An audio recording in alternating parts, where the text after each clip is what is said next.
Всім привіт! Після того, як я випустила туторіал на цей кошик, посилання додам в опис під відео. Якщо ви його ще не бачили, я вирішила перевірити, як він буде виглядати в інших формах.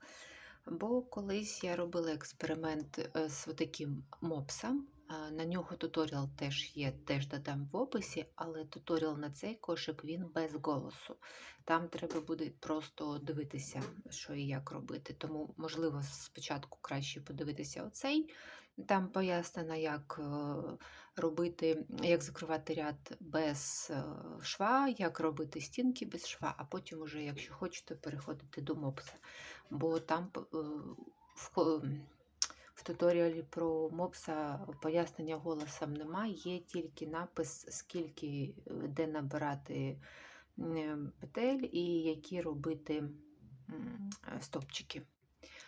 Так от, з цим, я коли його зробила, я потім робила ось такий момент, експеримент, коли мопсик підвісний кошик і коли мопсик ось такий прямокутний. Ні, це не прямокутний, це овальний. Прямокутний то трошки інше. Тому мені стало цікаво оцей коргі, як він буде виглядати на інших формах. Та-дам! Це якщо підвісний, ушки так само, як тут, я робила тільки окремо і потім перешивала, бо вив'язати їх одразу тут немає такої можливості. Тут через кільце омігурумі до 6 стовпчиків між прибавками. Ну, як завжди, мордочка вив'язується так само, один в один, але виглядає трошки по-іншому, бо тут денце я робила білого кольору, ну як пузика у песика, а тут вирішила, що краще буде зробити його все ж таки пісочного кольору.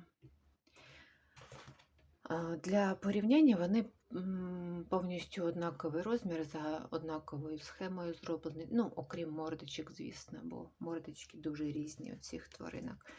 І от овальний, взагалі, мій самий улюблений із цих розмірів. Мені от коргі в такої формі подобається краще за всіх. Овальних кошиків туторіали я ще не знімала.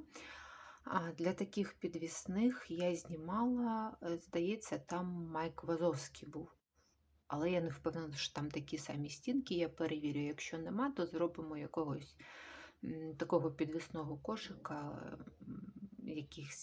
Я подумаю, яка тваринка буде легше сприйматися на новій формі, а там далі вже можна експериментувати. Якщо поєднати ось. Ну і давайте подивимося, як це буде виглядати на поличці. Так, наче готово.